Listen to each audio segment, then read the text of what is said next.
Hey, Sarah, are you on? Yes, I'm here, Mr. Kim. Can you hear me okay? I can. Hey, Sarah, would you You like can't me? hear me?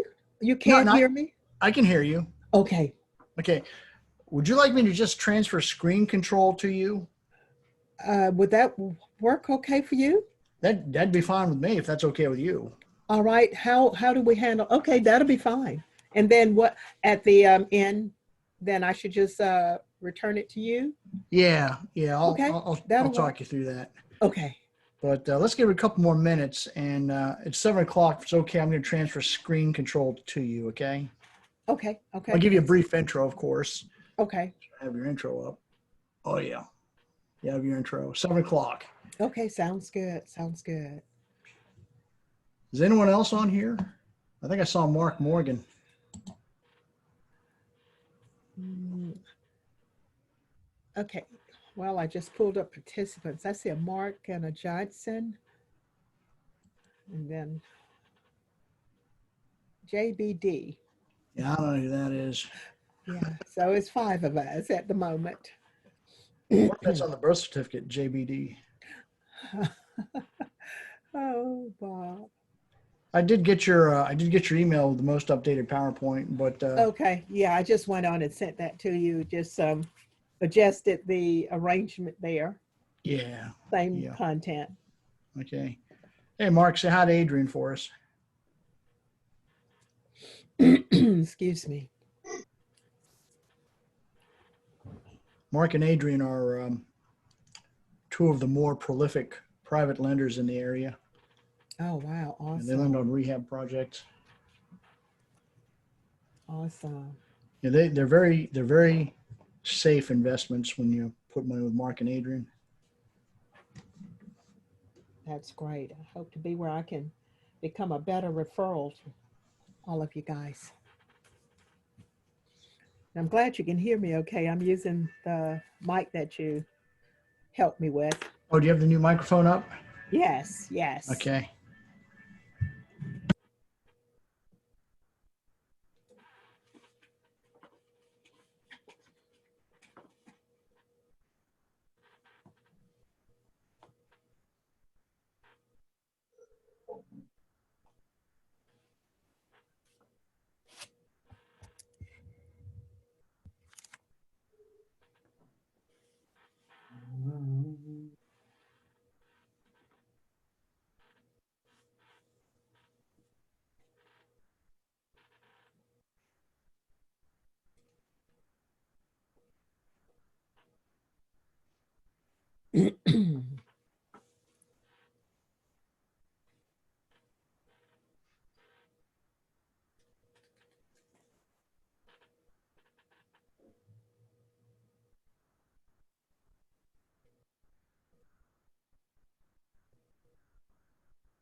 Okay, Sarah, how we doing? Oh, I'm doing great, doing great. What time is it? I'm Yep, guessing maybe about, 6. Yeah, I'll be ready whenever okay, when good you enough. are. Yes, thank you. So have you already turned over screen sharing capability? Not yet. I Okay, want to give good. an That's intro fine. to Oh you. yeah, yeah, that's fine. This That's can be pretty fine. informal, so I hope you don't mind. Oh no, but yeah, we're a team here. We work together. Me, Please, it just it's not about me. It's about sharing the information here. That's more important. okay. Okay, looks like it's about 7 o'clock, Sarah. I Excuse me. want to, I want to tell a little bit of a story Yes. about using my LegalShield attorney. It's interesting. There's a landscape company right next to our house, and because of the, I've been making their life pretty miserable. I mean, well, what happened was we tried to get along with the owner, and he ripped us off. So I've been Mm. making his life miserable legally. So just today, in fact, he was forced to put up boundaries. The Legal Shield, the Merit Web attorney through Legal Shield, sent him a pretty stern sounding letter, and he was forced, and also hit zoning. So he was forced to put up zones to delineate how far he has to stay away from properties. I think it's kind of Wow. funny. There's like yellow tape now up showing Oh which parts of my his property you can't use. gracious. But I want to thank LegalShield for that case. Oh Otherwise, he'd wow. have his equipment all in our, and all Oh the. Anyway, mercy. remember he's the guy with the dogs. He kept on letting his dogs crap in our yard, so we took care of that through LegalShield also. Wow, But you need to share that one again with everybody. That's awesome. And okay. no Well, no billable hours there. It's that's actually kind part of a of your personal. membership. Yeah, That's that's that's on actually a the personal personal vendetta. side. Yeah, Yeah, but it's I all use it for good. business, but That well, I use it for everything. okay. I flex my muscle all the time. Okay. Now, folks, if it's okay, thank you for joining us. This is the Midlands REIA, but before our actual meeting, we have a pre-meeting speaker, guest, Sarah Mitchell. She's the local LegalShield regional manager. Sarah's been formally trained in business administration and accounting. She's a former manager at Bell South. She signed on with LegalShield in 1998 and is now full-time with LegalShield. She regularly trains on using LegalShield attorneys and ID protection services. And her specialty is actually in the small business and employee benefits area to help small businesses affordably protect themselves and grow legally, especially with the COVID-19 situation going on. As you know, there's a whole lot of issues regarding the legalities of, can I lay my employees off? Can I still take the PPP loans and stuff like that? Okay. This is where it's good to draw on LegalShield, and it's very affordable. But I'll let Sarah explain the rest. Let me transfer screen sharing over to Sarah. I use LegalShield at least twice a month for both personal and business purposes. I love the attorneys. It's great service, but let me switch you over, Sarah. Okay, super. Okay. Okay, I'm going to switch you over and I'm going to put my microphone on mute. Okay, you're now the host. Okay. Okay, and let me know when you can. Will you stop? I'm gonna. Okay, look, it's advancing. I think I'm there. Can you see my screen? Yes, I can. At this point? Yes, I can. Awesome, awesome. I tell you, I've had to pivot here the last couple of months. Yeah, for everyone, if you have a question for Sarah, feel free to unmute yourself and ask, because this is really informal, or even just put it in the chat. And if I see it pop up in the chat, I'll ask Sarah. Okay, please Thanks, help Sarah. me. Yes, help me with that, Bob, because I'm full screen here, so it's not where I'll see it just like that. But I'm more than happy to be respectful of questions and of your time constraints here as well, and let everyone know that I'm always available and they'll have my number. As a matter of fact, I'll give it to you now, 803-622-5334, 803-622-5334. Sarah Mitchell, right here in Columbia, South Carolina, working from home office. However, I do have an office, 9005 Two Notch Road as well. So again, I'm just excited and delighted to be with you this afternoon. This is going to be a really high level overview. As Bob said, I've been with LegalShield since 1998, and this is all I do. And all I have done since 2001. So I love my small business owners, because prior to even during Bell South, I still was an entrepreneur. If you know what I mean, it was like I took my lunch and after hours and before work and was working on my own business. So here again, as business owners, the question is, you take care of everyone and everything, we wear all the hats, but who's really taking care of you? And that's why I'm so passionate about this service, because again, as small business owners, we're just literally one contract away, one lawsuit away from possibly losing everything that we fought so hard to have. So as a few small business facts here, nearly 60% of small business owners who said they experienced a legal event in the past 2 years reported not hiring an attorney to help them with that. And it's because of the high billable hours. Some of us, yes, we might be in business, but it's not where we have all the deep pockets and the cash flow there like a lot of big businesses. Sometimes, it's where we may be paying all of the helpers before, all the help before we even pay ourselves. That's just what we do, building that dream. So just as I go through this, jot down questions, think of times that perhaps you would have used it, could have used it, and going forward, certainly I believe you'll see the value here and why so many individuals are looking at our affordable access to the justice system. As a business owner, have you or those you employ, some of you may be with employees. And so, you know, the questions are, have you had to fire or hire an employee? Well, again, what does that contract look like in that scenario? Or how was that dismissal dealt with?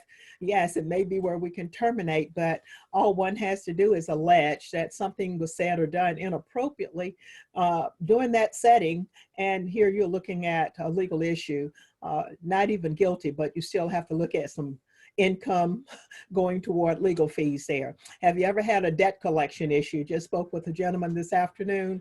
I have his membership app here on my desk, dealing with multiple issues, debt collection, $2,000. That may not be a lot of money for some people, but even if it's only $100, it's a lot when it's the principle when someone has not honored their side, their part of the bargain. And he's a contractor, did some work, and now there he is, $2,000 they don't want to pay. So he'll be able to have the attorneys exercise a demand letter tomorrow on his behalf.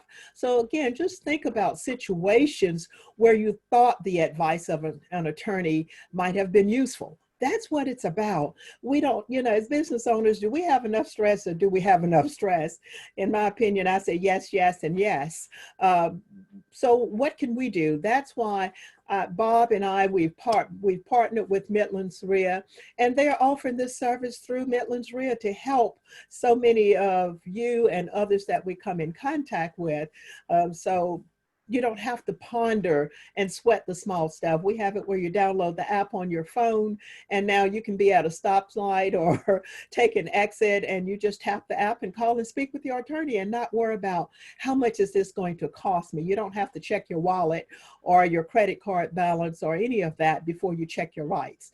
Have you ever been in a dispute with a vendor? Gosh, many, many times. I can think of situations where I've had disputes on the personal side and on the business side. So now what do? We reduce that.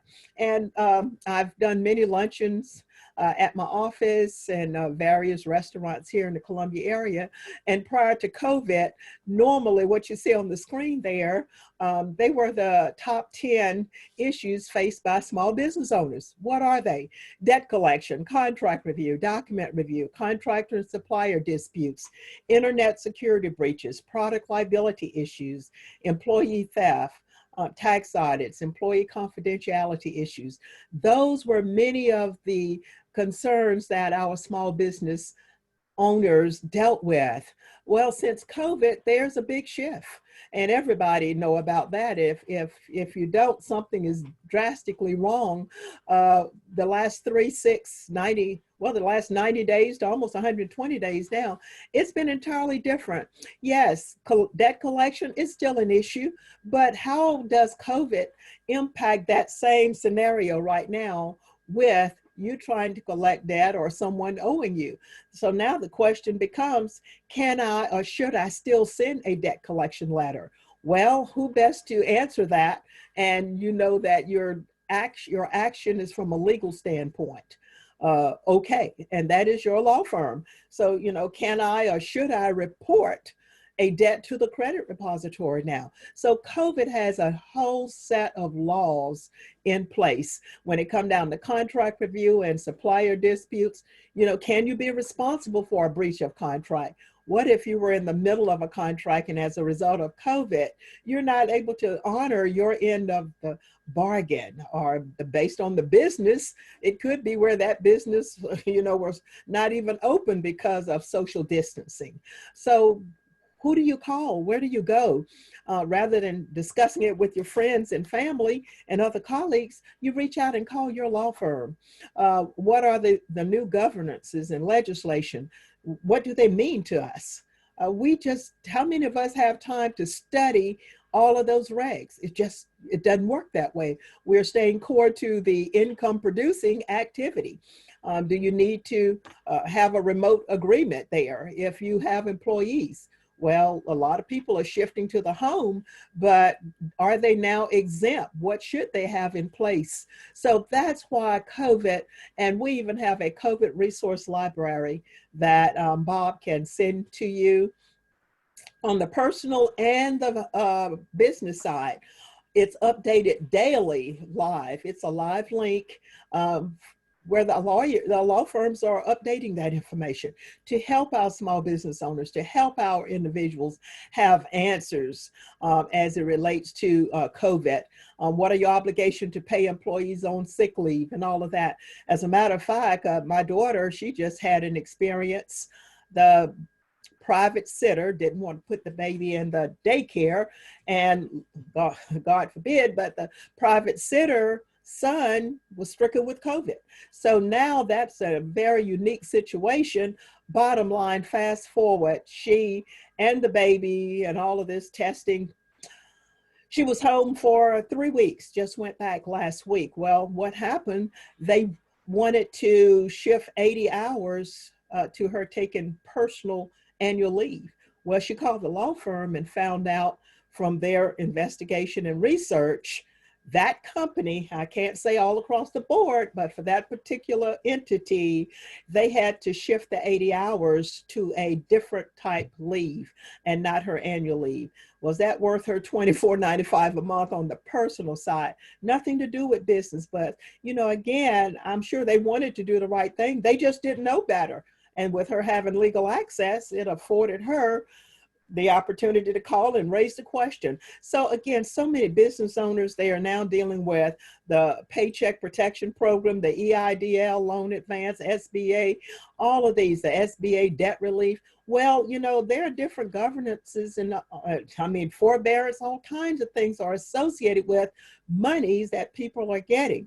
And if you don't know exactly all that is associated with that, you could end up in a worse situation than having not gotten the money from the first place. So we are having more and more of our business owners calling to help to avoid, calling the law firms to avoid getting in unfortunate situations. So fast forwarding and going fast here, what about the justice system? We both know, all of us on the line, we know it's expensive. I'm not saying attorneys aren't worth their money. Absolutely.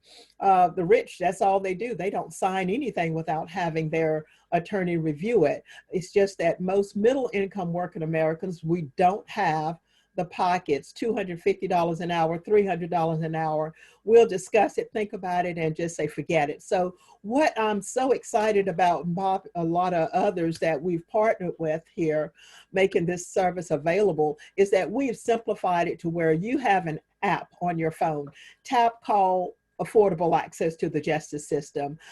Basically what you're looking at is the fact that our vision is just to provide equal access to the liberty, equality, opportunity, and justice that every human deserves and expect. And that's what we're so excited about. So let me just highlight, and feel free to take a screenshot here or write a note, and know that I'm available after the session tonight or tomorrow. I'm working from home office now, so you can get me almost anytime. If I'm not on another Zoom or a call, and I'll certainly return your call promptly. Just leave a voice message. I do this on behalf of Midlands REIA as well as others that I work with. So let's just shift gears here. As a small business owner, one of these plans may work best for you, and we have different scales. That's what I love. You don't have to go, and start top of the line with the Escalade there when, the other Cadillac might can just regular Cadillac and get you where you want to go for the moment. So on our Small Biz 10, just imagine $39 a month, and you now have unlimited telephone consultation to your law firm right here, 2 Nights Road in the BB&T building there. That's what you're looking at. The average tenure of the lawyers in that, attorneys in that firm is 22 plus years. You have 20 letters and phone calls, 20 letters written on your behalf there under that $39 premium. Legal documents reviewed there on your behalf, up to 15 pages, $39. That same flat $39. They even write debt collection letters on your behalf, up to 5 letters per month. That's huge when you think about for one flat monthly fee. And of course, there's trial defense discount and reduced contingency discount and all that. So that's just giving you an idea of why so many small business owners gravitate to our membership. For one flat fee, they can budget that and just have a lot of services. We're not telling you to sever the ties with any relationships you have out there, but it's not how much money you make, it's how much you keep. So that's why we even have a lot of attorneys that are part of our membership. As a matter of fact, the person that sold me my membership in 1998 was Attorney Gardner, and he had 6 law firms, but yet he was marketing LegalShield, helping many others because most people couldn't afford him and may not have wanted him because he was a criminal attorney. So that's how we are working with such a diverse group of business partners. And the other plan would be that's applicable here is the Biz 50. Some of the same services, unlimited consultation, debt collection letters, contract review, all of that. What this particular plan brings to the table is a slightly different. Here is, it has 75 hours of trial defense. And many of us are in situations where there is that risk factor. So I would say give some attention to that. And this, as I stated, this is an overview. Here, another piece that most business owners and many of the Midlands REIA members, this is one that's very popular with Midlands REIA, and I talk to a lot of organizations as well, is our home business supplement family. It's only $9.95. And I know most of you are not going to believe that you can receive all the services I'm going to highlight or that you're looking at here for $10. I mean, that's like going to Zaxby and getting a one meal with a beverage there. You have unlimited telephone consultation, you have document review up to 15 pages, and you have up to 3 of those per month, document or contracts. They will also provide you up to 6 letters and phone calls, 1 per subject matter for that same $9.95. They also will write up to 3 debt collection letters per month for that same $9.95. They also provide you specialty matters and out-of-state consultation.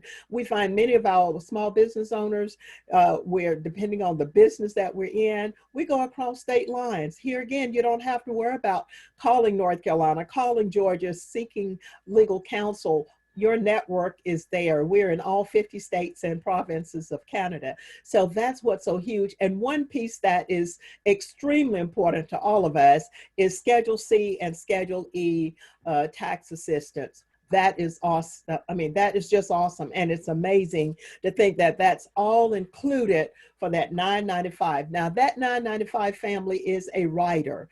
It's added to the basic family plan, because sometimes when we're, in your profession, just say if you are one buying homes and doing renovations and things of that nature, you may not have employees, or you contract with others, 1099.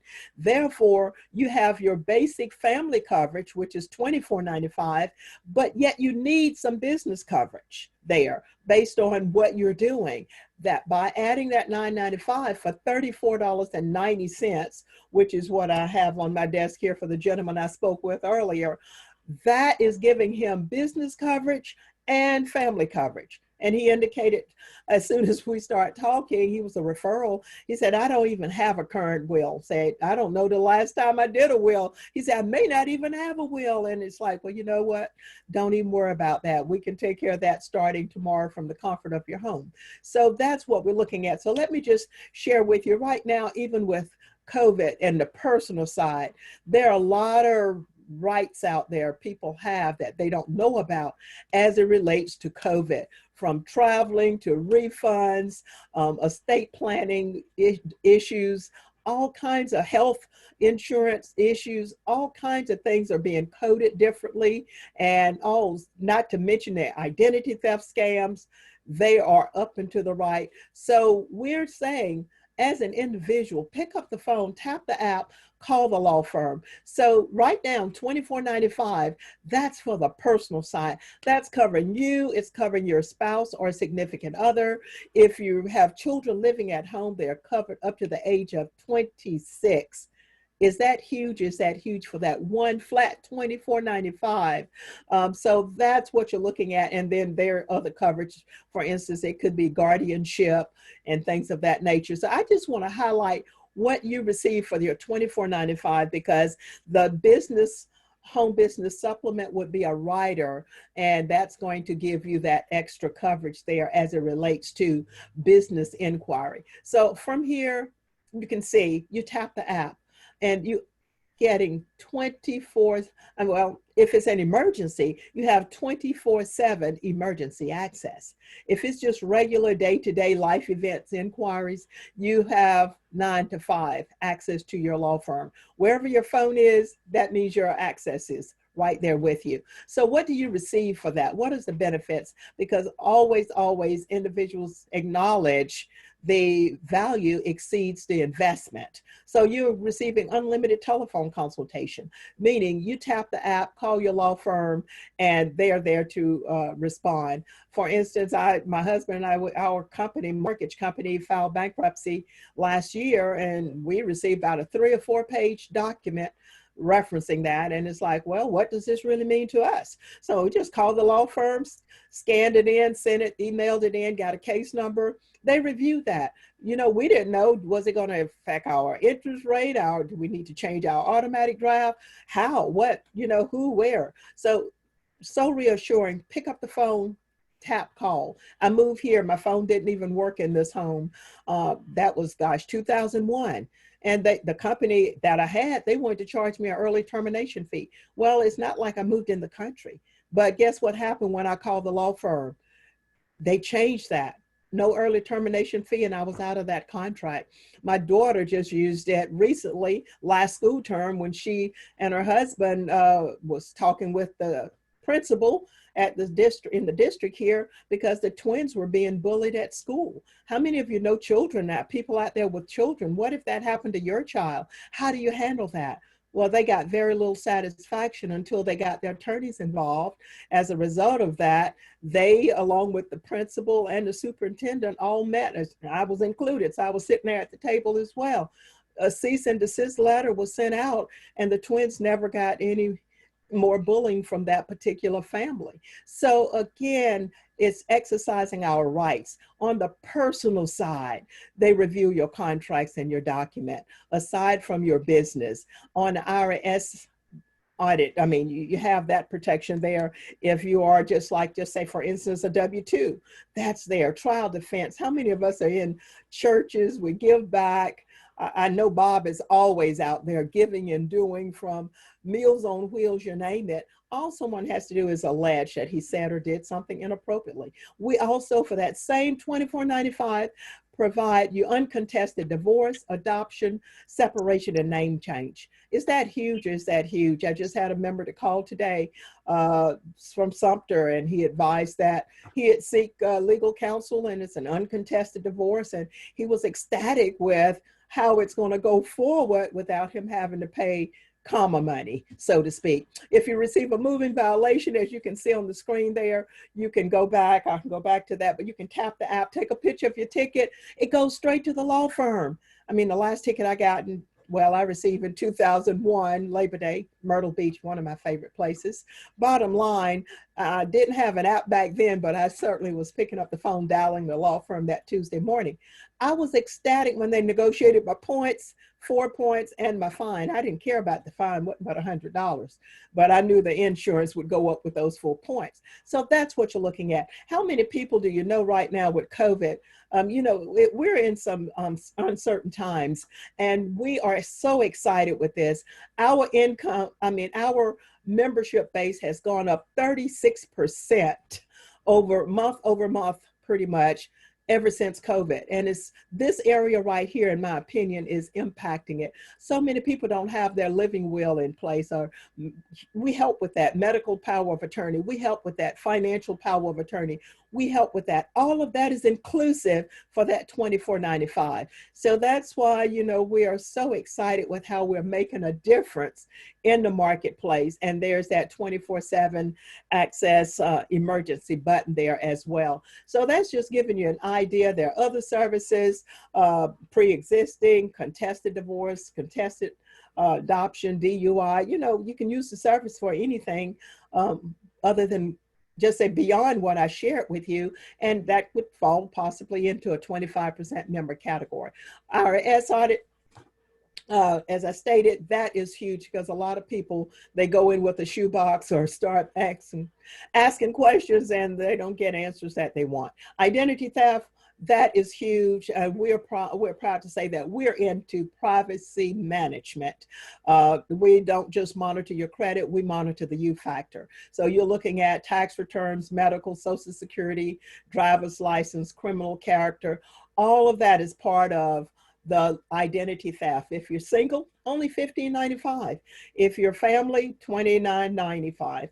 That's what you're looking at. All the bureaus, your medical, your name, emails, dark web, credit card, investments, 401k, checking, loans, auto pawn, title, subprime, all of that is inclusive.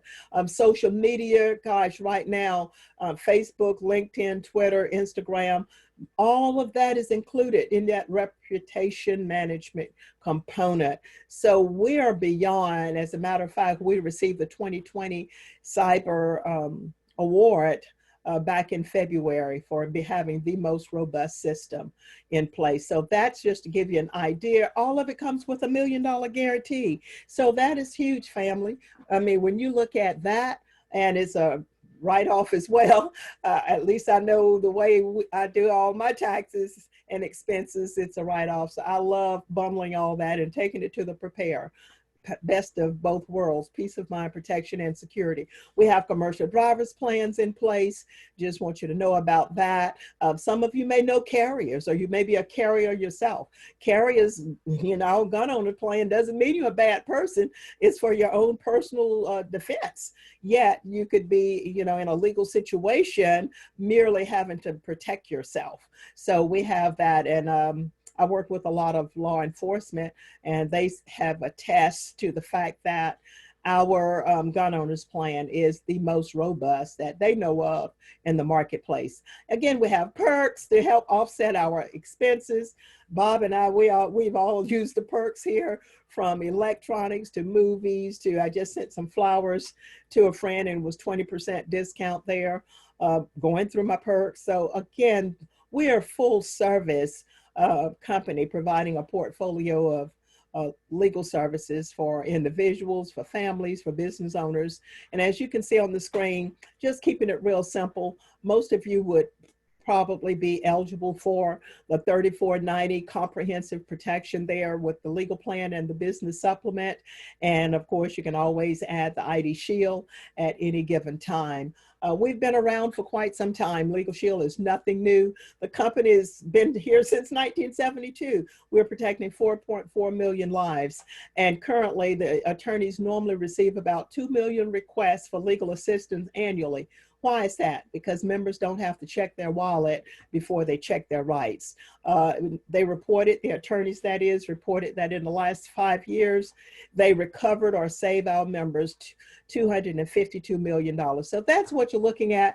Why we're so excited, you know, Bob and I, Midlands REIA, we have just partnered together to just help individuals in a big, big way. And I'm so appreciative of your time.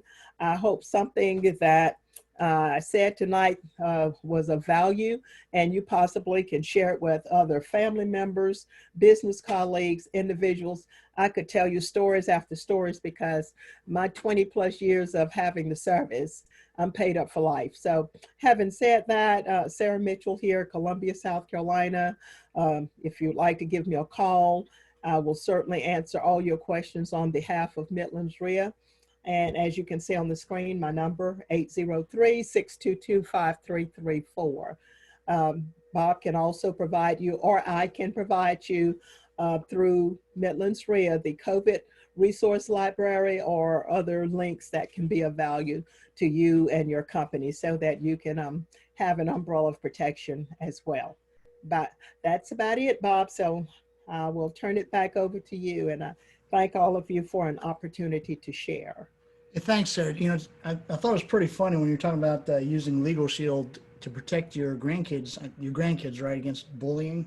And Yeah. I've been using LegalShield to bully the landscape company next to me. So I'm kind of using on the other side.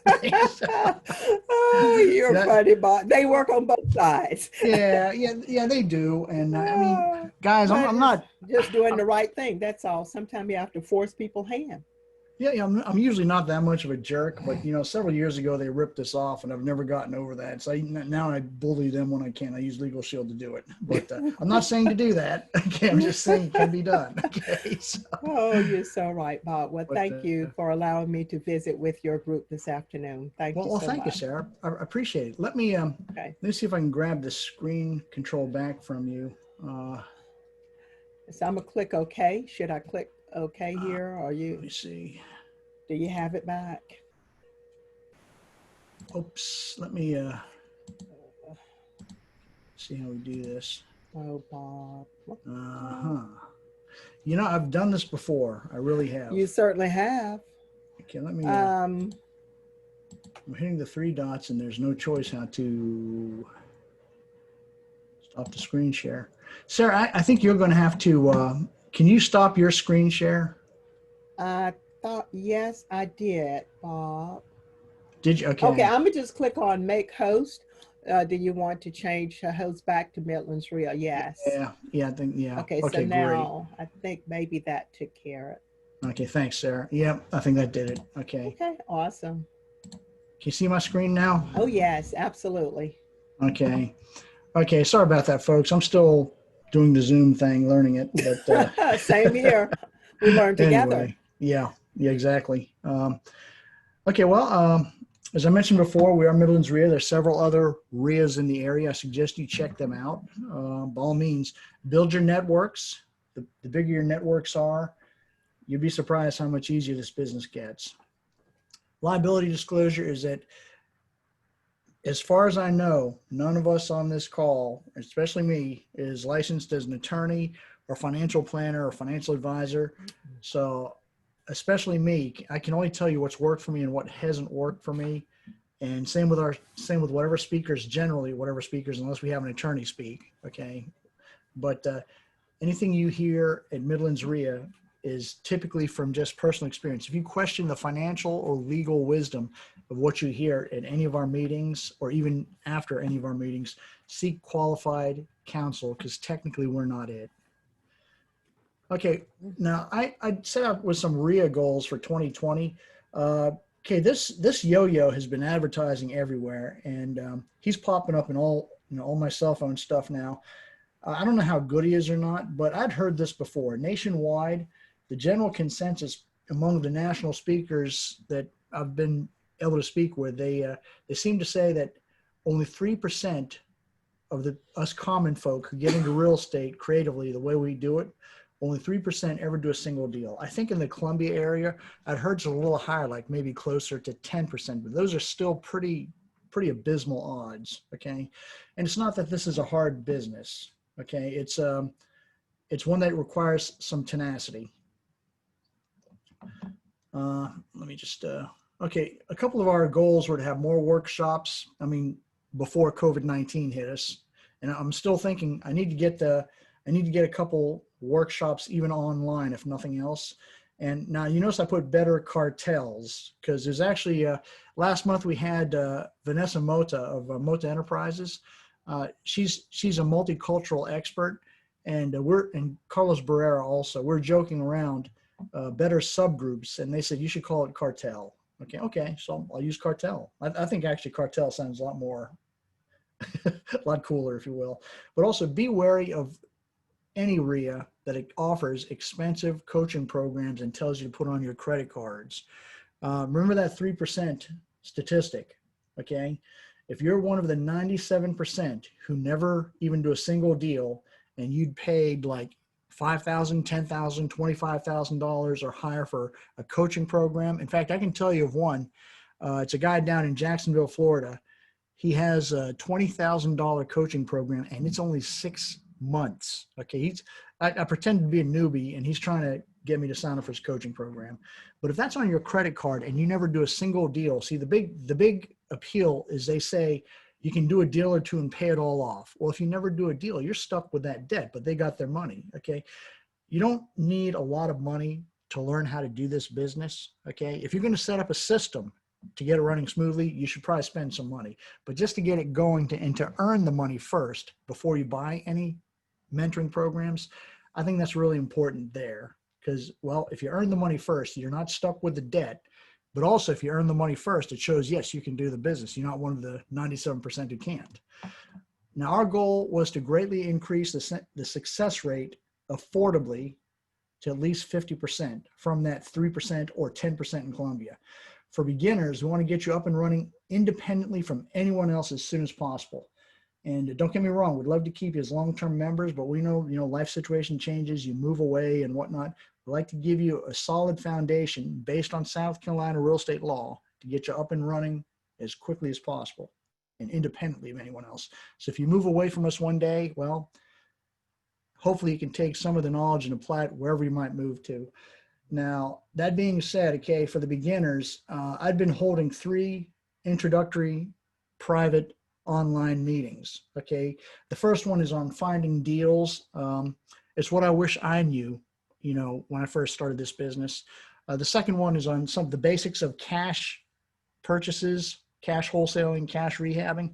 And the third one is creative finance. And I figured, I used to have it all as one big mess, if you will, but it was getting really long. I think I kept one guy on like close to 5 hours. So I decided, let's divide it into 3. So now for the newbies, the new members, I hold 3 individual webinars, and hopefully you can take that information and make it better, make it yours. For the advanced investors, we want to provide the best continuing resources and networking possible. Okay, now why the low success rate, that 3%? I think it's because we have a low barrier for entry. Okay, the comfort zone for most people is just to go back to your 9-to-5 job, and it's things that are easy to do are also easy to not do. I mean, this isn't a hard business. I mean, it's not an easy business, but it's a simple business. And as you can see here, if you just practice certain disciplines along the timeline here, you can see success and failure look very similar, and it's easy to get discouraged along the timeline here until one day you start to see success, or if you're inconsistent and you keep on making mistakes and you shouldn't be making, you're going to see failure. Okay, but I think where people give up is somewhere along this timeline where success and failure pretty much look the same. All right, stick to it and learn from your mistakes. I think that's really important. We have 2 chats in here. Oh, hi, Norman. Oh, hey, Gerald. I see Gerald and Norman Davis made it. Okay, great. Oh, you're welcome, Norman. That's very kind of you to say that. Okay, how does a good club or association help? Well, we offer an abundance of, any good club or association should offer an abundance of resources. We try to do that, and we try to keep on adding to that. Also provide great networking. Obviously, in person's much better. Online is kind of rough. In person, hopefully this COVID-19 thing will go away. Now I'm hearing in 2021 sometime, but hopefully we'll be back meeting at the Hyatt Place, Columbia Harbison. And I think it's better to meet people face to face. Also, we try to give the best training possible. Now, our training is specifically geared towards South Carolina and how South Carolina real estate laws work. Okay. You can take some of the basics of what we show you and take it to another state, but I highly suggest you adapt to the laws of that state. Like Georgia, one of my markets used to be in Georgia. The laws are similar, but there's some quirks between the two. Okay. Also, we always seek to improve and adapt. Okay. I love hearing people say, oh, you got a great REIA and all this stuff. What I really want to hear is, hey, you guys could really improve on this. Okay. I want to hear the bad things. What can we improve? All right. Also, and we learn and teach best practices for local investors, local investing, or we try to anyway. Okay.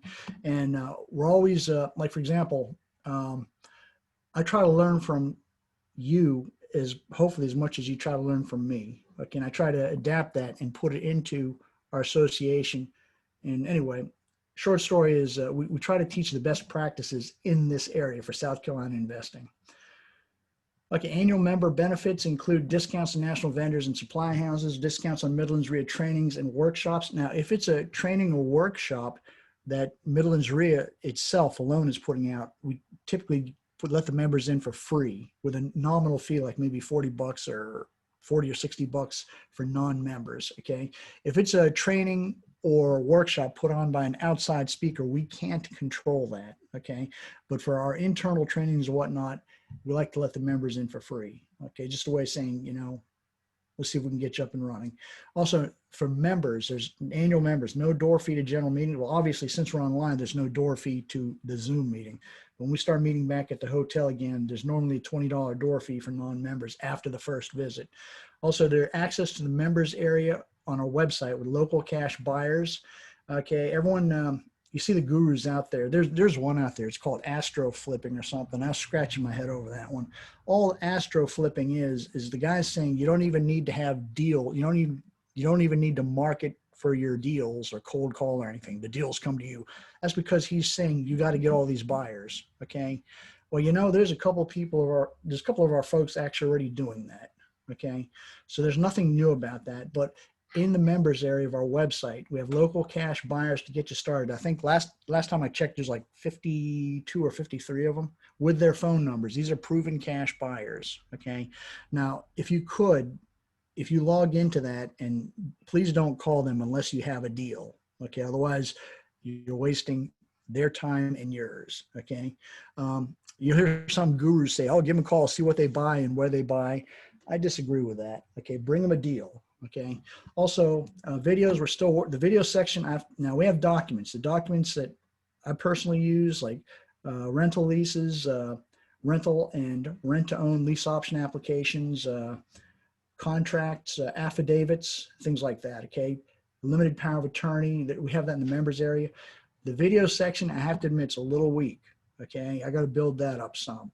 But ultimately, I want to put in workshop videos that we've taken. I know we have at least one in there of our contractor, Eddie Sabina, taking us through one of his houses on kind of a rehab estimate inspection, as well as other resources.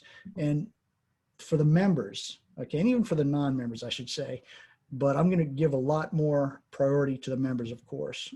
I have to. I want to make sure you get your money's worth. We give close guidance for deals. Now, we're not going to reach out to you. We're like a reference library, and I consider us to be reference librarians. We're not like these mentors and coaches who knock on your door and say, hey, have you done these steps yet? And all this stuff. That's not us. Okay. We're more like reference librarians. If you come up to us and say, hey, here's a situation here. In fact, one of our members came up and said, one of the owners of a house is in Florida. She has an arrest warrant out for her. The other owner on the deed is here in Columbia, and he wants to sell his house subject to, okay, things like that. Okay. We kick around ideas like, what have we learned from our past experiences and stuff like that? How would we handle that? Okay. And that's a Midlands REIA thing. That's not a national thing. So if you go to another REIA and say, hey, I want closed guidance for deals, that's whatever they say. Okay. Anyway, and we have a few more perks and whatnot if you become an annual member. Please see our website for details of benefits, or just give me a call. Okay. We're always looking for suggestions on how to improve workshops, topics, subgroups. Okay. Please let us know how we can improve and make this association better. That's the short story. Better for you. Okay. I don't give a crap if it's better. Well, better for me in that it's better for you. Okay. Okay. Now we are on the major social media channels: Facebook, LinkedIn, YouTube, Twitter. Okay. But if nothing else, okay, join our local Facebook group. You'll see there's a lot of deal flipping going on there. This group here was initially meant to match local borrowers with local lenders for private money, and turned into more of a deal flipping group, as well as private money, of course, which is fine. Okay. Seems to be a lot of deals going through that. Now, this is where I get this question maybe once a month or so, once or twice a month. Okay, where's the cash buyers list? When you log in under the members area, if you don't log in, you're not going to see this drop down menu. You're just going to see log in, log out. Once you log in, you'll see this drop down menu, and you click the cash buyers, and this is them. Okay, and if you call these numbers, you'll talk to Tony and Adam. Okay, please don't though, unless you have a deal to show them. Okay.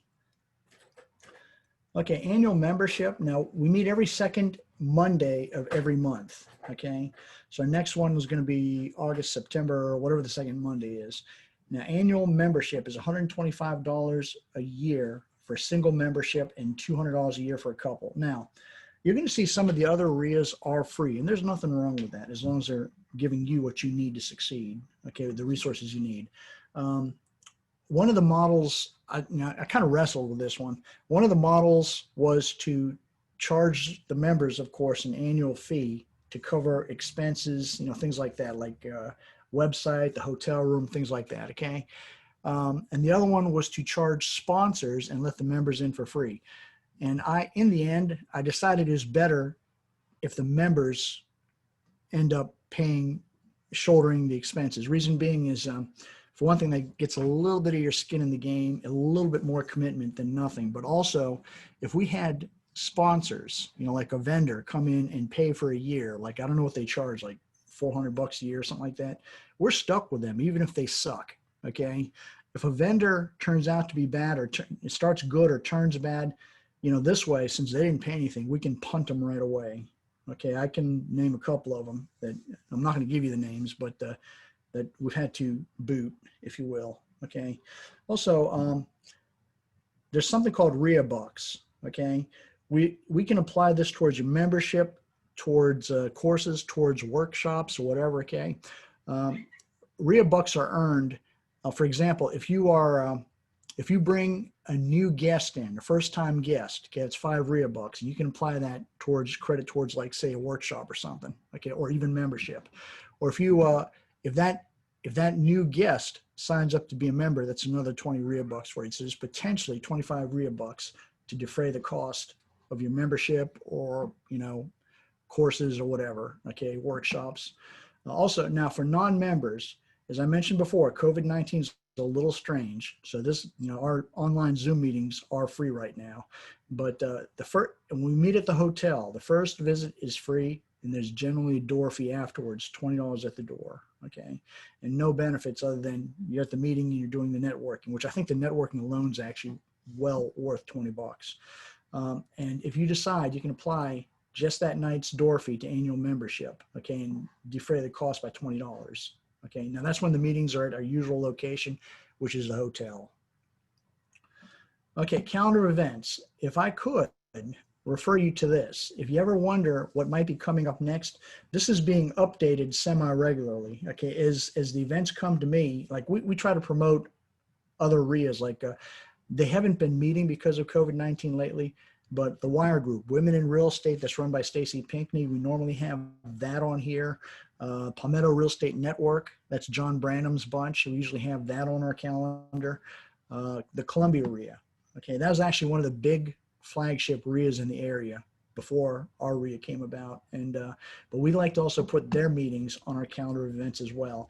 Right now, they haven't been holding meetings because of COVID-19. When this passes, they're going back on the calendar of events. So if you could, please check that regularly, and you'll see events pop up, and hopefully it'll keep you in the loop on things.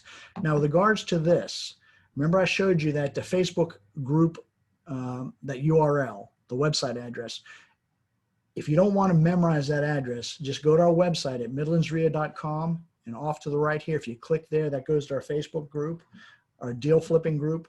And if you click join, we'll approve you right in. You don't have to be a member of Midlands REIA to join that. Okay, we just want to see deal flow go through there, enhanced deal flow. Okay, now for tonight's interview subject. Okay, I don't know, can everyone read that? I know it's kind of small.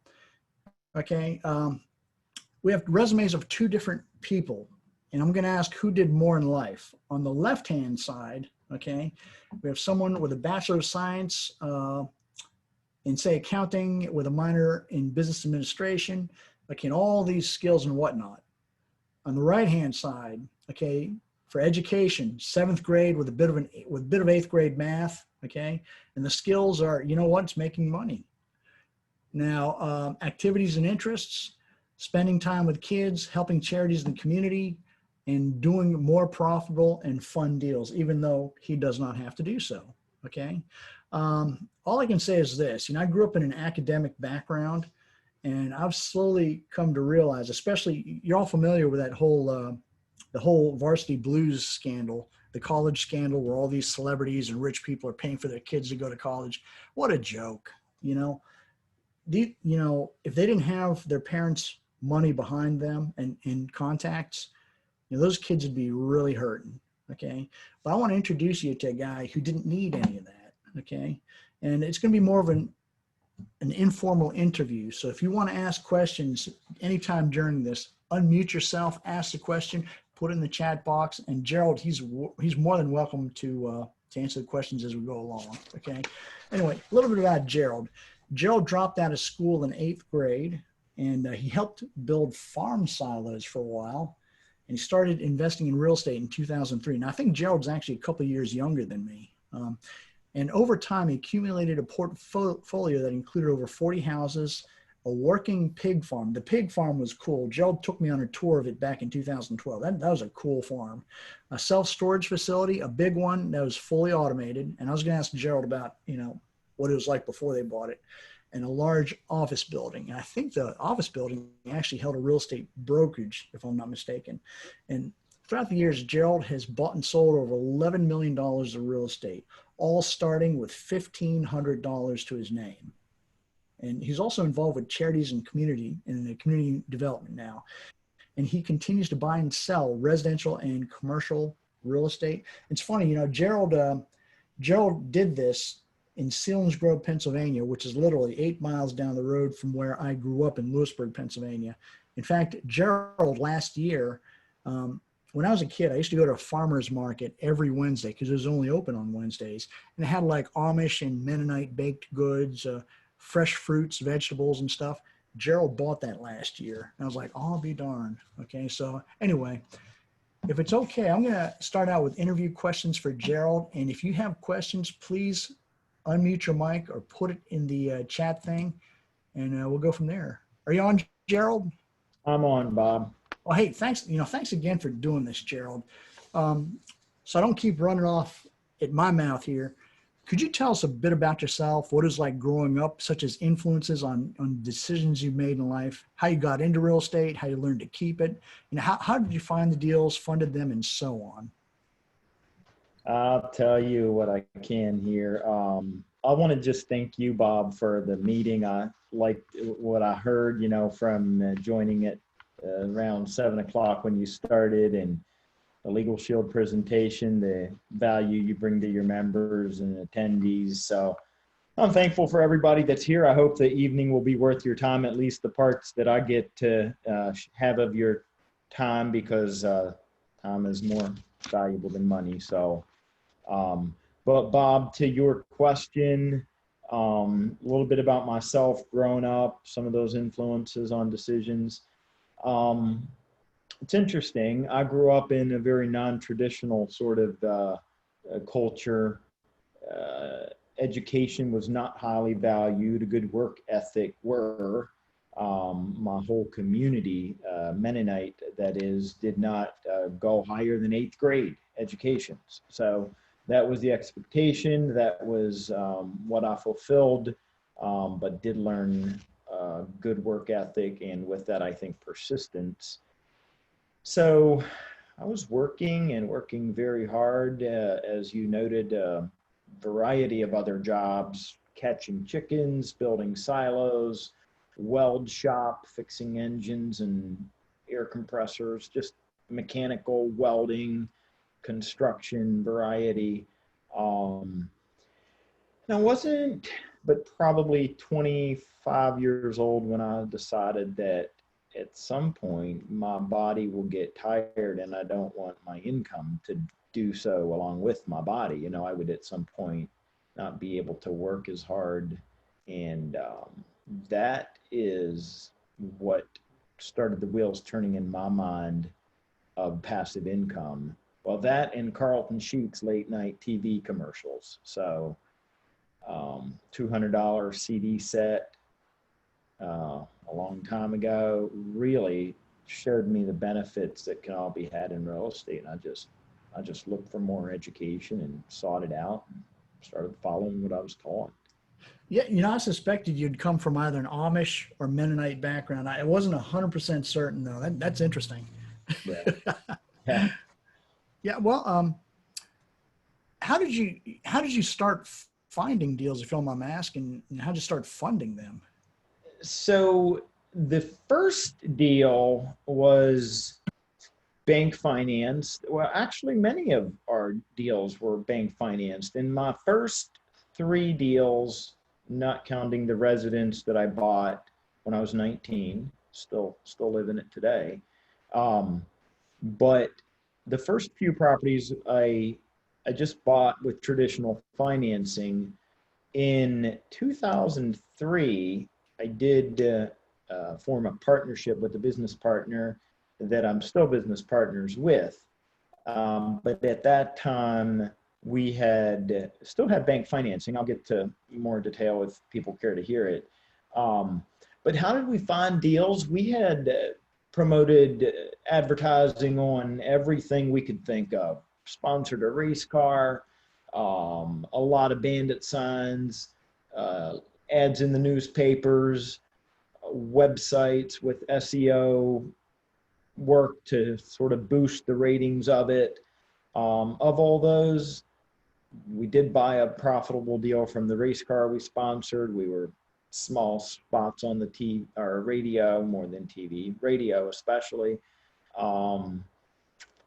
But of all those methods at that time, the bandit signs and the newspaper ads, we were in a small, like a penny saver paper, on the front one week and on the rear page of the next week. And every week we were there for years. So we bought by far more houses that way than any of the other methods. Now, when I visited you, Gerald, I remember you did mention the bank financing, and I remember you actually, now normally banks give you either a certain percentage up to the appraised value of a property or a certain percentage up to what you have in, whichever is lower. If I recall, your bank actually gave you up to the appraised value, a percentage of the appraised value, they didn't care what you put in. Correct. So we were able to buy pretty much as many properties as we cared to if they fit our model of value without putting any money in. So we would target 65% value, 65 cents on the dollar. And that was based on our projections of value, which I would say we understood value relatively well in our area. And the bank would lend up to 75% of appraised value. So it is true that most banks and realtors will tell you a house is worth what you pay for it.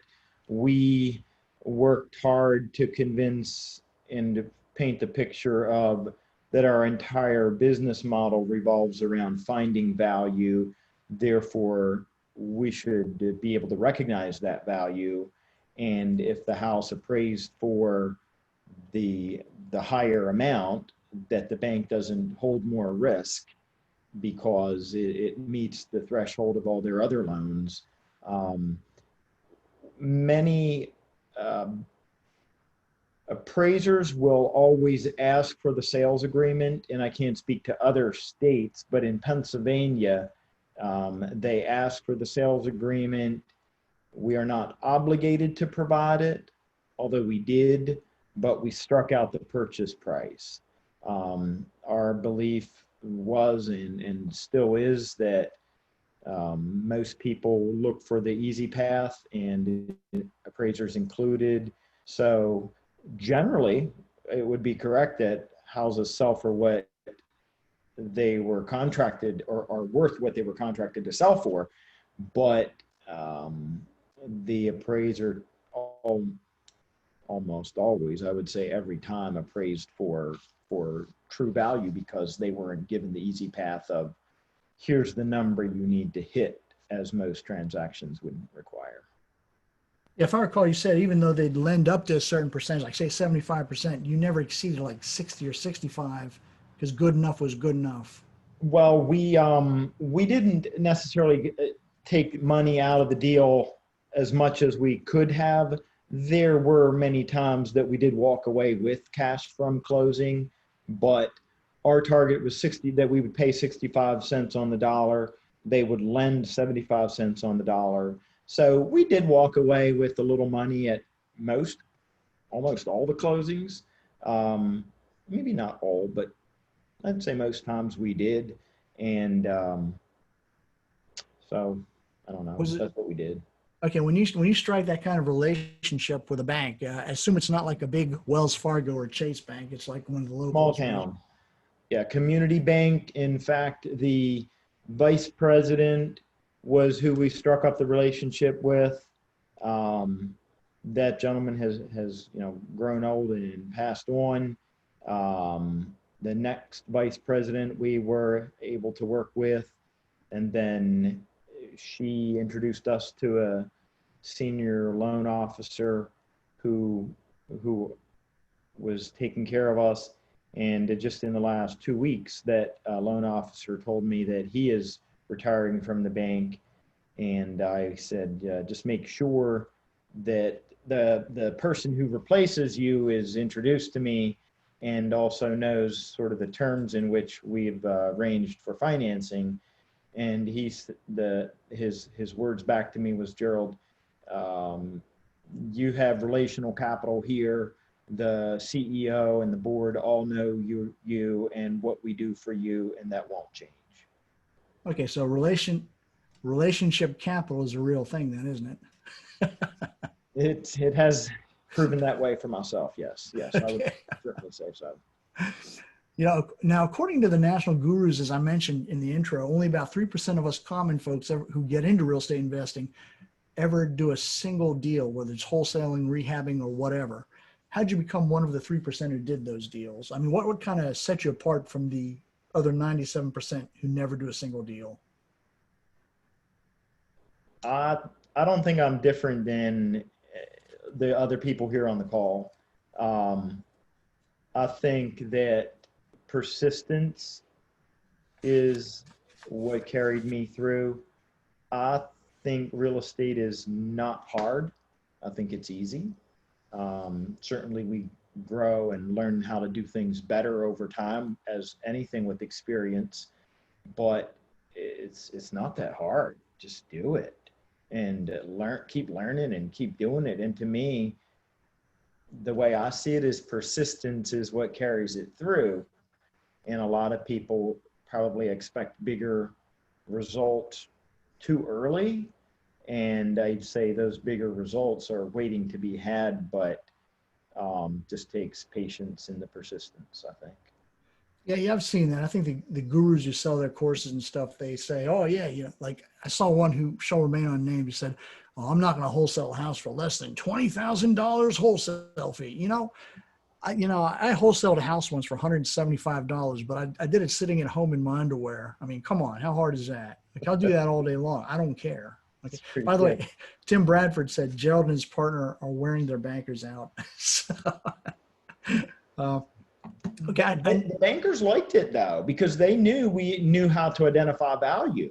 So we were bringing deals to them that we could buy and generally would at lesser loan to value than most others. So I don't know. It's just one of those times it worked well, and we all kept doing what worked well for everyone. Win-win is important. Yeah, I can see trust does play quite a bit, in the equation. So yeah. Now, I know you used to attend the big Ohio Real Estate Investors Association in Cincinnati each year. How important do you think it is to attend REIAs and other real estate related meetings?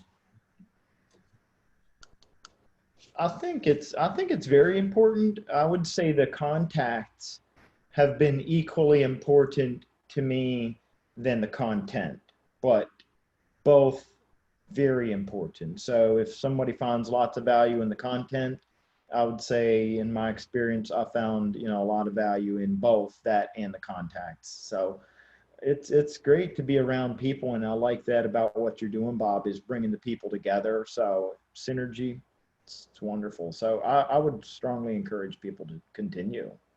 Well, I appreciate your kind words, Gerald. We just like to improve it. And if it's okay, Gerald, can you describe what your first deal was, how you found it, how you bought it, and how you made money from it? Yeah, it's pretty simple. It's not a lot of, I don't have a lot of technical details on it, but also if anybody has questions that say there's got to be more than this, I just want to reiterate what Bob said. Feel free to jump in, ask questions, or as he mentioned, you can put them in the chat. But on the first one, I was working in the silo industry, had a little bit of money saved up for my down payment. So it was a pretty simple transaction. I ran the time to close had expired, so I had to get a little creative and tell my agent I would put up more money, earnest money. I think I bumped up from 1,000 to 10, just because I knew the deal was profitable. It wasn't a phenomenal value deal. It was just I'd penciled it out, and it was going to make the payments and buy me a house where my tenants paid for the house over 20 years. So that's what I did. I did, however, sell that. I would say I probably owned it for 7 years, perhaps.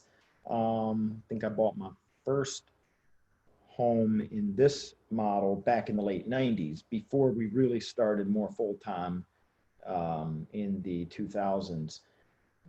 But I then sold these properties and rolled it into a 1031 exchange when I went more into full-time real estate around 2006. Okay, now, it's interesting. You're talking about 1031 exchanges. I mean, I know the generalities of it, things like that, but you come from a background where I wouldn't expect that to be. How'd you learn about the details of all that and all that? I mean, did you just have a really good accountant? And well, I don't think it came from my accountant. I think it just came from learning and listening, a thirst to learn, because I've never done a 1031 that was difficult. But gotten exposed to some very complex structures for sort of tax strategies. But 1031s is, I don't know, I just probably listened to it on a CD or at a REIA event, probably. Okay, well, if you could maybe tell us how many properties and what kind of properties did you own at the peak of your ownership? So we owned, my business partner and I were each 50-50, still are, in the remaining assets that we have, although we've been selling off. Our motto has been to sell when the market is right. And that has been the case in our view for the past several years. But we owned 4 self-storage facilities. The most recent one that we had, the 4th one, was one that we bought, built, and developed. That was one where I was at a self-storage event, and in the industry was known, and somebody came up and said, "Hey, we just did a feasibility study on a property in your town." And I was like, "Tell me more." So through that, I became aware that there's a property permitted, everything ready to be built. The buildings were already on order. The feasibility study showed it to be profitable. And I came back to my hometown from the event and said to my broker, find the owner, and let him know we want to buy it, because we didn't want the competition. And then that's what happened. So I think we were in 1.2 on the dirt and another 1.5 on the construction, for a total of 2.7 on the 2.7 million on the property. But that was just over 50,000 square feet. So we owned 4 self-storage facilities, we owned a large operating pig farm. There were 15,000 pigs on the site at any given time. Biogas, we produced energy from biogas. That was a grant funded project, largely grant funded. It was, the entire project was around 1.1 million. I believe we had 800,000 in grants, non-repayable grants. So we owned that. We owned residential properties, probably 55, 60 units, I would say. Some of those in retirement accounts, and what else? Oh, and a small office and retail building.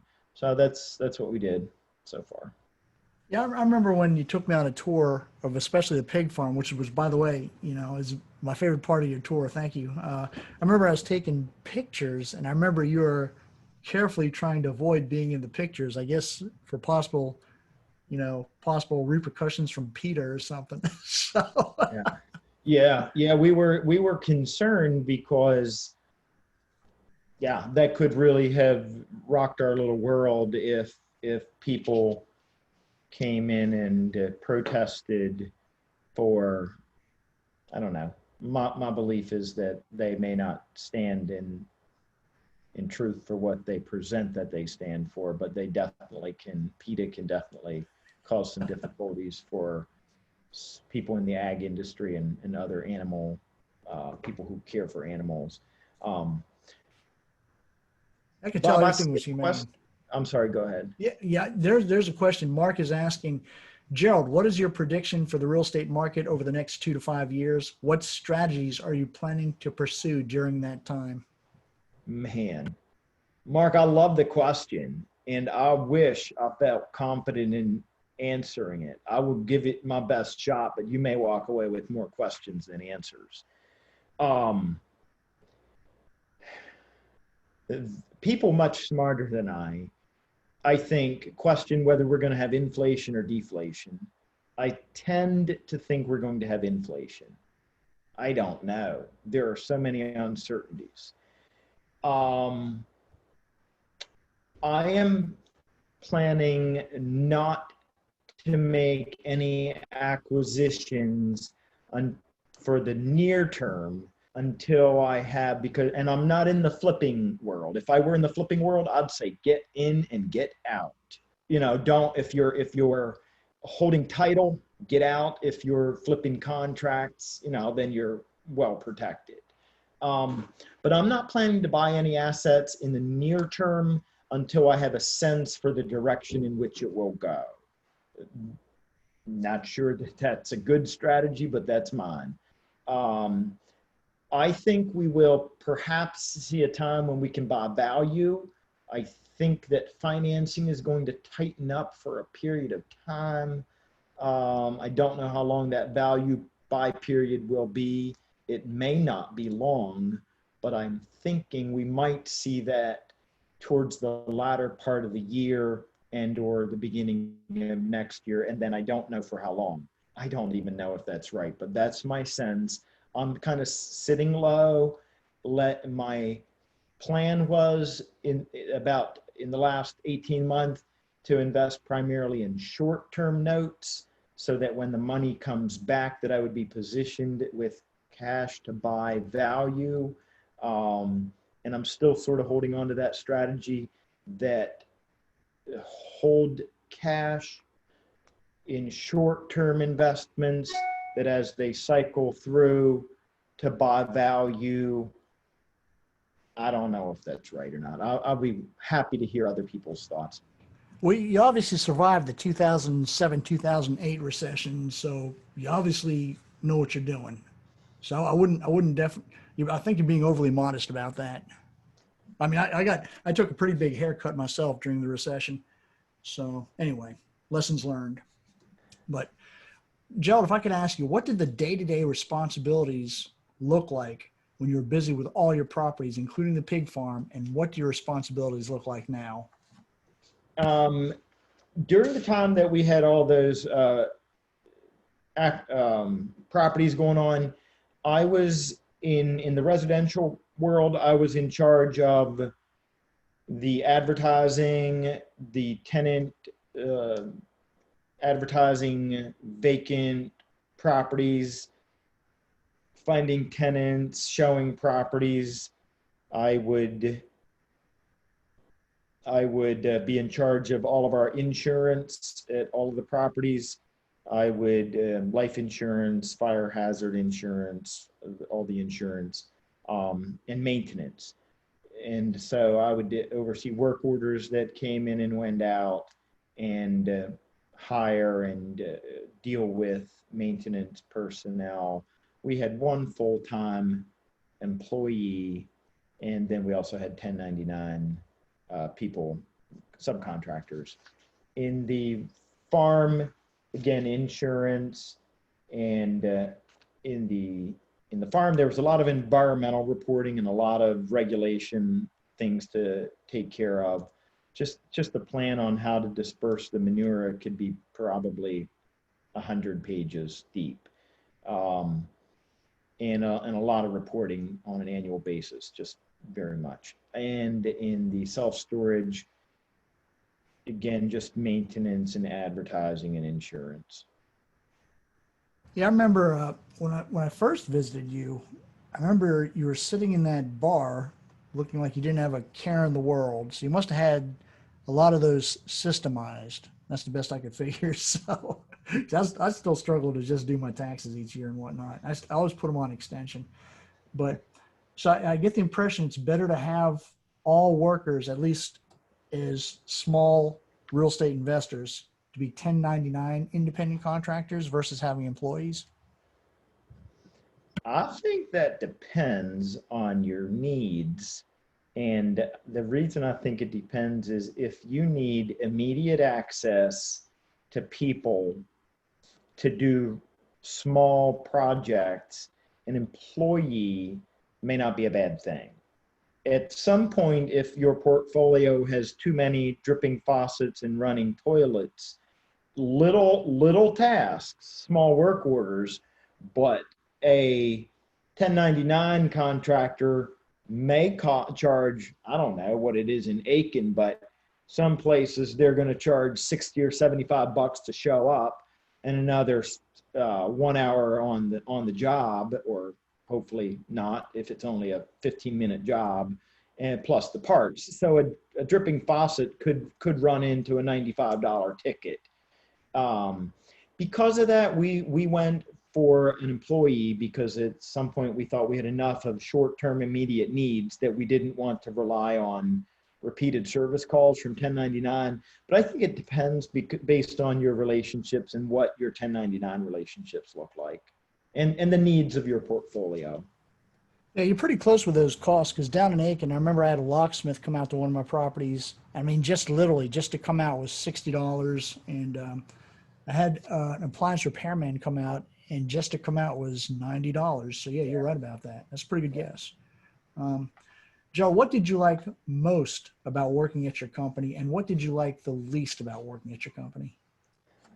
What I liked most was flexibility, and that's so important, because I still believe that time is worth more than money.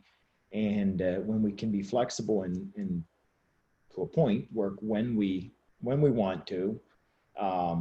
So I like the flexibility a lot. I like the challenges. I do. I still do. I like to do things and figure things out that mean they're profitable when figured out well. So that was my favorite. I see. Probably my least favorite was in my business partnership. I was 50-50 partner, and we worked together well. We complemented each other very well, but I would say the least favorites was disagreements in strategy. You can think of it like a marriage. It doesn't come easy. It can be good, of course. It may not always be good, but that was probably my least favorite. Yeah, that can get kind of rough. I'm kind of solo right now because I've tried the partnership thing, and yeah, I've had those problems too. But Gerald, if I could ask you, okay, obviously you've done quite well from what I see. What does success look like where you are? How do you measure it? And would you consider yourself the success now? My consideration of a success probably has less to do with money. At least that's what I think is the case, and more to do with how I'm able to enjoy life. And certainly money plays a part, so I don't want to discount that truth. But what does success look like? To me, it looks like being able to work when I want, and I love working. I like working a full day. So that's not to imply I like working as little as I can. I like working when I want and from wherever I want. So I like to travel some, and I like to be able to work. I like to believe that I'm still able to function and perform business from fun locations. And so that's, to me, success.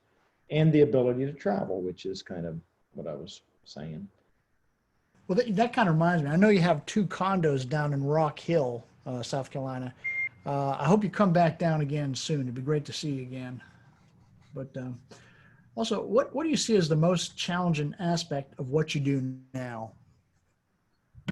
Wow, the most challenging, interesting, because what I do now is very different in many ways from what I did when I owned more real estate. And I think I'm learning that I do well in owning real estate, and I'm still trying to figure out if I do well what I'm doing now.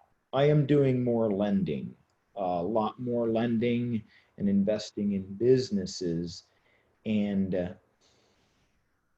my sense is that I am doing better in investing in notes in real estate, because I think I understand real estate better than I understand other businesses. So really kind of finding out what I should do, and it's balancing my portfolio to balance risks. I'm trying to stay diversified with low risk, mid risk, high risk, and then a really small part of ultra high risk that's kind of play money, if you think of it that way. Not intended to lose, but know that it could happen. So I think the challenging part is really still trying to find my way in what I'm currently doing. Yeah. I noticed when last time you came down here, remember we had dinner with Jim and Whitney Kittredge? I do. It was great. Yeah, if I recall now, you're going to put some money into some of their projects. Is that why you're I down there? did a few projects they have, yes, and that's worked out well. And I've been pretty heavily invested in the New Jersey market, just outside of south of New York City. Returns are high, but I'm still waiting to see that everything pays back the way it should, and I think it will. Mhm. But I don't have enough a track record to feel confident in all that yet. Sure. It sounds like you're top of the food chain right now as a lender. Actually, the gentleman who asked a question about what you think the market's going to do, he's actually, him and his wife, Adrian, are more prominent private lenders in the area. So I hope you two can make a connection after this too. Yeah. Now, will you have your kids involved in your business somehow? Are you teaching them what you do? How old are you kids? I have 12-year-old twin girls. They are my only kids. And they go with me to meetings. They've gone with me to an eviction before. That was some years ago. They still talk about it. It was just an eye-opening experience, as probably a 9 or 10-year-old kid in the hearing of an eviction. It was great. So they are learning in that way. Uh-huh. I am also letting them invest their money as they earn money from cleaning and other errand things into, I keep a spreadsheet and pay them 10% annualized interest just to teach them the principle of money working for you instead of only working for money. So I am teaching them in a pretty subtle way, I think, but in the other way, their life is immersed from just spending a lot of time with me, and they're always a lot with me in whatever I'm doing. Um, so I don't know if they're going to do what I do. I don't hold that in such a priority that I expect that of them. Mhm. Certainly, I hope that they would like that, but doesn't really matter. Well, you know, I went to an apartment buying boot camp in Atlanta, and I remember, you know, the guru who teaches it always says, "Who's the oldest person in the room? Who's the youngest?" And the youngest was a 10-year-old, and I was thinking, that's the luckiest kid in the room. You know, his parents are going to take him to stuff like this. So I think your daughters are lucky. So Yeah, I hope so. okay, what are you doing now, and what's your overall end game? Is it just to sell off the assets and just retire on some tropical beach somewhere, drinking Mai Tais all day long?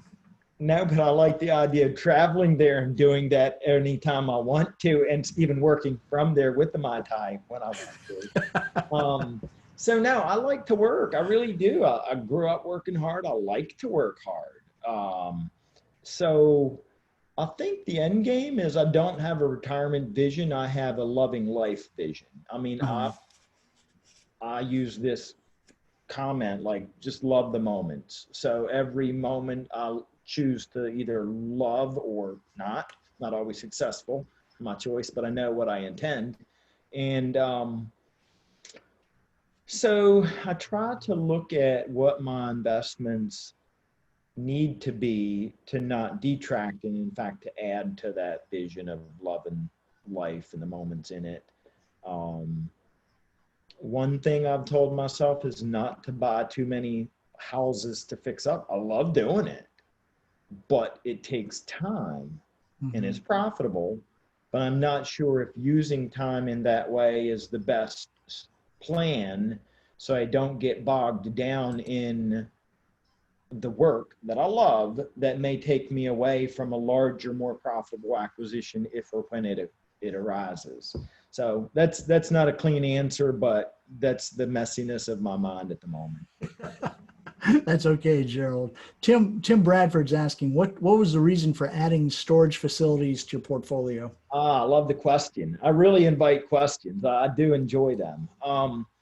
So back in 2007, my business partner and I believed that we should invest in an asset that does exceptionally well when the economy turns, as we believed it would, and it did, as we know. And we had identified two assets classes for two reasons, and I'll tell you why on both, and then self-storage hit the mark on one of them, and that's why we did it. But we'd identified mobile home parks with the thought that families, as they lose income in an economic downturn, can always lower their lifestyle, if you will, and trailer parks probably will always have somebody who needs them, those homes, and is happy to pay rent for them. That was the one. Self-storage was the other one, because we believed as families are having less income in economic difficult times, they will move in together and store their stuff. So think of a young couple moving in with mom and dad while they get their feet under them again, or whatever that looks like, two families moving in together, but needing a place to store their things. And so we believe either and both of those would do well. Went to LoopNet one day and saw that a self-storage facility between home and our office was up for sale, and acquired it and continued. It just worked well. Yeah, I remember you took me on a tour of one of your self-storage facilities, and I remember it was actually really nice. It was automated, you know, had like the, you know, the security codes and stuff. Was it like that when you bought it, or did you have to upgrade it and improve it to that level? The first one had, I'm trying to think if they had, no, I think the first one had key codes. Some of them we bought had no gates, no key codes, no fobs. One of them had fobs, just a plastic card with a chip inside it. But that was no good because they didn't always get turned in, and it's just difficult to manage, because we wanted to move towards electronic management where we could rent units over the phone. In fact, I would say 90+% of our customers we never saw in the office. We would rent units remotely and e-sign leases. So, but to answer your question, we upgraded each facility that we bought, and some significantly upgraded, but the first one that we bought did have that key code. Okay. Now, Gerald, unless anyone has any other questions, does anyone else have any questions? Because if not, I'm going to ask Gerald for some, oh, wait, we have one pop up here. Okay. Have you considered doing large multifamily units? That's Tim Bradford again. I have definitely considered that, and I think it would work well. I have not looked into the sort of the dynamics of financing and how heavily they're sought after right now, but because I haven't been looking at it closely for a period, some years. My sense is that they are priced rather high in the market at this time, but there's always value acquisitions out there. So I have considered it and would be interested in the right one. Okay. Well, thank you, Joe. Now, can you give us any thoughts for the folks out there, especially those who are still trying to become part of the 3% club and doing a first deal? Can you give any closing tips on how to proceed, or any other things off the top of your head? I'm just going to say that making money is easy. Getting your head to believe that story is what's hard. Interesting.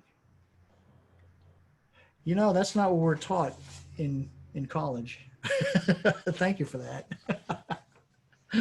Now, Gerald, that address down at the bottom, P.O. Box 175 in Selinsgrove, that's your mailing address? That's correct, right? Okay. Yes.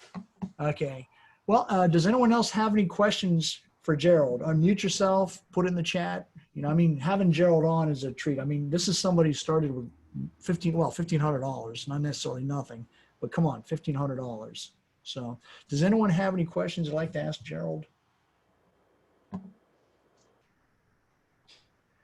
Gerald, I think we might be out of questions, whatnot, but I'm glad I could join. I really hope I didn't bore and waste people's times, and thank you for the invitation. No, Joe, I'll tell you what, when the first time I visited you, I know you said some of this before, and it's something I wish I had recorded then, and I'm glad I have it now. Now, there's something did pop up. Okay. William is asking, what did the bank require? I think he's probably asking as far as getting the 75% loan to value. It was purely relationship based. The way that relationship was planted was that particular bank had a real estate owned non-performing asset, a home in foreclosure on their books, and they contacted us to see if we would want to buy it, and we did, under the plan that they would finance it. It was worth more than it was on their books for. We asked them to finance the whole amount, and they did, and I believe that was in some ways a catalyst for them to understand that there are in fact ways and times that they can finance the 100% of the acquisition price. So they didn't ask for anything special. They just needed to believe that we could find value. As it comes back to trust. I can see that. Let me see what's okay. Yeah. William says, thanks. Okay, well, does anyone have any other questions for Gerald before we bid him good night? Gerald, I think you may have answered all our questions for now, and I hope it's okay. I hope it's okay if occasionally someone might email you and say, "Hey, what do you think?" Absolutely. I would look forward to emails, phone calls, text, whatever it may be, and perhaps we'll do business together. Thank you, Gerald. Thank you, everybody. I really appreciate it. Oh, one more thing here is, Yes. okay, that's Guido saying thank you. Well, thank you again, Joe. I really appreciate it. Absolutely. Enjoy the night, everybody. Everyone have a great evening. All right. Bye-bye. Bye.